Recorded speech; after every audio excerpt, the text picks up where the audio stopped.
শ্রী রামকৃষ্ণদেব কালী মন্দিরের বারান্দায় বসে আছেন।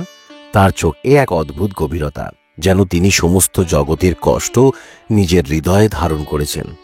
এক ব্যথিত শিষ্য অভিযোগে জর্জরিত মনে হাজার প্রশ্ন ঠাকুরের কাছে এলেন। কাঁপা গলায় বললেন, ঠাকুর, কেন এত কষ্ট, কেন এত দুঃখ? ঈশ্বর কি আমাদের কষ্ট দেখতে পান না? শ্রী রামকৃষ্ণদেব মৃদু হেসে বললেন, ওরে পাগল, ঈশ্বর কি অন্ধ? ওনার চেয়ে বড় চক্ষুষ্মান আর কে আছে? শিষ্য ব্যাকুল হয়ে বললেন, তাহলে এত কষ্ট কেন? কেন ভালো মানুষের জীবনেও এত দুর্ভোগ আসে? শ্রী রামকৃষ্ণদেব থেমে বললেন, ওরে, ধান রোপার আগে কেমন দেখতে লাগে বলতো? শিষ্য বলল, ধান মানে বীজ, ছোট্ট, শক্ত, শুকনো। ঠাকুর হেসে বললেন, ঠিক তাই, শুকনো বীজকে কিন্তু আগে মাটিতে পুঁতে দিতে হয়, পচতে হয়, তারপর না অঙ্কুর ফোটে। যে ভালো মানুষ তাকে তো আরো ভালো হতে হবে। ঈশ্বর তার অন্তরের কঠোরতা দূর করতে তাকে পরীক্ষা করেন, যেন সে সত্যিকারের সোনা হয়ে ওঠে। শিষ্য চুপ করে রইল। শিষ্য জিজ্ঞাসা করল, সবাই বলে সময় সব ঠিক করে দেয়, কেউ বলে সব পূর্ব নির্ধারিত, তাহলে আমাদের কর্মের মূল্য কি? শ্রী রামকৃষ্ণদেব বললেন, শুধু সময়ই সত্য হলে গরুর গাড়ির চাকা গড়িয়ে গড়িয়ে একদিন গন্তব্যে পৌঁছত, কিন্তু শুধু নিয়তি সত্য হলে নদীর জল আপনি সমুদ্রে পড়ত। কিন্তু কৃষক যদি জমি চাষ না করে, তাহলে ফসল জন্মাবে কি করে? নিয়তি তোমার পথ ঠিক করে দেয়, সময় তোমার সুযোগ এনে দেয়, কিন্তু সেই পথ ধরে হাঁটার কাজটা তোমাকেই করতে হবে। শিষ্য কাঁপা গলায় বলল, ঠাকুর, যদি ঈশ্বর আমাদের ভালো চান তাহলে কষ্ট দেন কেন? ঠাকুর কিছুক্ষণ চুপ করে রইলেন, তারপর একটা পাথর হাতে তুলে নিয়ে গঙ্গায় ছুঁড়ে মারলেন। ঢেউ উঠল, জল কাঁপল। তারপর বললেন, জল যখন স্থির থাকে তখন সে স্বচ্ছ থাকে, কিন্তু ঢেউ উঠলেই কাদা উপরে উঠে আসে। যখন কষ্ট আসে তখন তোমার ভিতরে দুর্বলতা, ভয়, অহংকার সব উঠে আসে। ঈশ্বর সেই সময় তোমাকে শেখান কিভাবে শান্ত থাকা যায়, কিভাবে শক্ত হওয়া যায়। শিষ্য বিস্মিত হয়ে বললেন, তাহলে কষ্ট আসলে ঈশ্বরের আশীর্বাদ? শ্রী রামকৃষ্ণদেব বললেন, ওরে পাগল, সূর্যের আলো না থাকলে যেমন ফুল ফোটে না, তেমনি কষ্ট না থাকলে আত্মা পরিপূর্ণ লাভ করে না। শিষ্য জিজ্ঞাসা করলেন, তাহলে কি আমাদের জীবনে যা ঘটছে সব আগেই ঠিক করা? তাহলে চেষ্টার কি দরকার? শ্রী রামকৃষ্ণদেব বললেন, তুই কখনো দড়ির উপর বাঁদরকে হাঁটতে দেখেছিস? ওই বাঁদর তো পথ পায় না, সে শুধু দড়ির উপরই চলতে পারে, কিন্তু সে নিজে ঠিক করে সে পড়ে যাবে না, সামলে নেবে। জীবনের পথ পূর্ব নির্ধারিত হতে পারে, কিন্তু আমরা কিভাবে চলবো সেটাই আমাদের কর্ম। শিষ্য চোখে জল মুছে বলল, ঠাকুর, যারা অন্যায় করে তারা তো বেশ ভালোই থাকে, ঈশ্বর কি তাদের শাস্তি দেন না?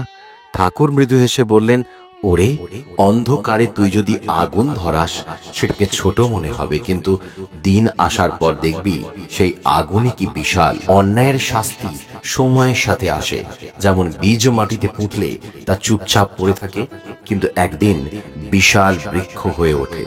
তুই শুধু ভালো কর, বাকিটা ঈশ্বরের হাতে ছেড়ে দে। শিষ্য বিষণ্ণ কণ্ঠে বলল, ঠাকুর, যখন আমরা কাঁদি তখন কি ঈশ্বর আমাদের কান্না শোনেন? ঠাকুর চোখ বন্ধ করলেন, এক মুহূর্ত নীরব রইলেন, তারপর গভীর স্বরে বললেন, একবার একটা শিশু হারিয়ে গিয়েছিল। সে একা বসে কাঁদছিল। একজন লোক দেখল, কিন্তু কিছু বলল না। দ্বিতীয় জন দেখল, সে শিশুকে খাবার দিল, কিন্তু নিয়ে চলে গেল না। তৃতীয় জন এলো, সে শিশুকে কোলে তুলে নিল, বলল, এবার ভয় নেই, আমি আছি। প্রথম জন হলো ভালো মানুষ, যারা তোমার কষ্ট দেখে কিন্তু কিছু বলে না। দ্বিতীয় জন হলো শুভাকাঙ্ক্ষী, যারা সাহায্য করে কিন্তু সব বোঝে না। তৃতীয় জন হলো ঈশ্বর, যিনি তোমাকে নিজের কোলে তুলে নেন যখন তুমি সত্যি তার শরণ নাও। জীবন বড় রহস্যময়। কারণে অকারণে কখন কে কার মন ভেঙে দেয় কেউ জানে না। কেউ কেউ আসে আমাদের জীবনে আলোর মতো, আপন ভেবে আশ্রয় খোঁজে, আর একদিন অকারণেই হয়ে ওঠে বিষাক্ত অন্ধকার। কেউ জানে না কখন প্রিয় বন্ধু, কখনো আপন প্রতিবেশী অথবা সহকর্মী হঠাৎ কেন বিষ উগরে দেয়। শাস্ত্রে বলা আছে, মানুষের হৃদয়ে যখন লোভ, ঈর্ষা, হিংসা জন্ম নেয়, তখন সে নিজের অজান্তেই শত্রু হয়ে ওঠে। ভগবানের কথায়, অহংকার আর ঈর্ষাই মানুষের সর্বনাশের কারণ। তুমি হয়তো কখনো তাকে কষ্ট দাওনি, কখনো তার ক্ষতি করনি, তবু সে তোমার সর্বনাশের জন্য অস্থির। এটাই সংসারের নিয়ম। এ কারণেই শাস্ত্রে বলা হয়েছে, পৃথিবী শত্রু মিত্রে পূর্ণ। কিন্তু সত্যিকারের সাধক নিজের অন্তরকে আলোকিত করে, শত্রুদের পরাজিত করতে শেখে নিজের শক্তি আর সাধনায়। কিন্তু আমরা তো সাধারণ মানুষ, মন ভাঙে, বুক জ্বলে, চোখ ভিজে আসে। এমন অবস্থায় কি করব? শাস্ত্রে এক বিশেষ উপায় আছে। এটি কোনো কুসংস্কার নয়, এ হলো মানসিক শক্তি আর ঈশ্বরের আশ্রয়ে শত্রু বিনাশের এক প্রাচীন পদ্ধতি। প্রথমে কিছুটা কর্পূর আর লবঙ্গ একসঙ্গে নিয়ে শনিবার অথবা মঙ্গলবারে আগুনে দাহ করুন। শাস্ত্রে বলা হয়, কর্পূর পবিত্র, এতে কোনো দোষ থাকে না, আর লবঙ্গ অশুভ শক্তি দমনকারী। আগুনে পোড়ানোর সময় মনে মনে বলুন, যে অশুভ শক্তি আমার ক্ষতি করেছে সে এই পবিত্র আগুনে নিঃশেষ হোক। এরপর সেই ছাই কপালে তিলক করে নাও। শাস্ত্রে বলা হয়েছে, মস্তিষ্কের আজ্ঞাচক্র আলোকিত হলে শত্রুর বিনাশ হয়। তারপর একটা কাগজে শত্রুর নাম লিখে তার সঙ্গে কালো তিল আর কালো সর্ষে জড়িয়ে শনিবার রাতে দাহ করো। নাম না জানলে শুধু লিখে দাও, অশুভ শক্তি, তবুও কাজ হবে। 5টি পাতিলেবু নিয়ে তাতে পিন ফুটিয়ে শত্রুর নাম করে জলে ভাসিয়ে দাও। জল সব বিষ শুষে নেয়। জলই একদিন বিষকে আগলে রেখে তলিয়ে দেয়। শাস্ত্রে বলা হয়েছে, অশুভ শক্তি যখন জলে ভাসানো হয়, প্রকৃতি নিজেই তার বিচার করে। জানো, ভগবান বলতেন, কাউকে কষ্ট দিয়ে কেউ কোনোদিন সুখে থাকতে পারে না। তুমি কাঁদো, ভেঙে পড়ো, তবু বিশ্বাস রেখো, তোমার কষ্টের হিসেব মহাকাল ঠিক রাখছেন। একদিন যেদিন সে নিজের দুঃখে ডুবে যাবে, সেদিন তুমি মায়ের আশীর্বাদে আলোয় জ্বলবে। তাই প্রতিদিন একটু কর্পূর জ্বালাও, একটা দীপ জ্বালো, মায়ের নাম করো, ওম কাত্যায়নাহে বিদ্মহে, এই মন্ত্র উচ্চারণ করো। দেখবে তোমার চারপাশের বিষ একদিন নিজের আগুনেই পুড়ে ছাই হয়ে যাবে। ভালো থেকো, মায়ের নাম করে জীবন কাটাও। এই ভিডিওটি শেয়ার করো, হয়তো কারো কান্না তুমি থামাতে পারবে। আমাদের চ্যানেলকে সাবস্ক্রাইব করো, এই আধ্যাত্মিক আশ্রয়ে পাশে থেকো। ওম শান্তি শান্তি শান্তি। ॐ क्रों काली काली महाकाली क्रों फट् स्वाहा। শনিবার রাতে 108 বার জপ করতে হবে। কালো কাপড় পরে কালো আসনে বসে করতে হবে। ধূপ দীপ জ্বালিয়ে মায়ের মূর্তি বা ছবি সামনে রেখে। শত্রুর কুপ্রভাব দূর হবে, শত্রু নিজের দোষে বিপদগ্রস্ত হয়, অশুভ শক্তি দূর হয়। ॐ ह्रीं क्रीं चामुण्डाय विच्चे स्वाहा। মঙ্গলবার বা শনিবার 36 বার করে 3 দিন পাঠ করতে হবে। শত্রুর নাম মনে করে জপ করতে হবে। শত্রুর শক্তি স্তব্ধ হয়ে যায়, ক্ষতির ক্ষমতা কমে যায়। তুমি চুপ করে কষ্ট সয়েছ, কিন্তু এবার সময় বদলাবে। একদিন তুমি যাদের ভালো চেয়েছিলে তারা তোমার সর্বনাশ করেছে। একদিন তুমি যাদের বিশ্বাস করেছিলে তারা তোমার পিঠে ছুরি মেরেছে। একদিন তুমি যাদের আপন ভেবেছিলে তারা তোমাকে পর বানিয়েছে। আজ তুমি একা, পরিত্যক্ত। কিন্তু একদিন এই তারাই তোমার কাছে এসে ভিক্ষে চাইবে। চোখের জলে ন্যায়ের জন্য অপেক্ষা করো না, সময়ের পালা ঘুরবেই। জীবন এমন এক খেলা যেখানে সময়ের পরিবর্তনই ঈশ্বরের ন্যায়।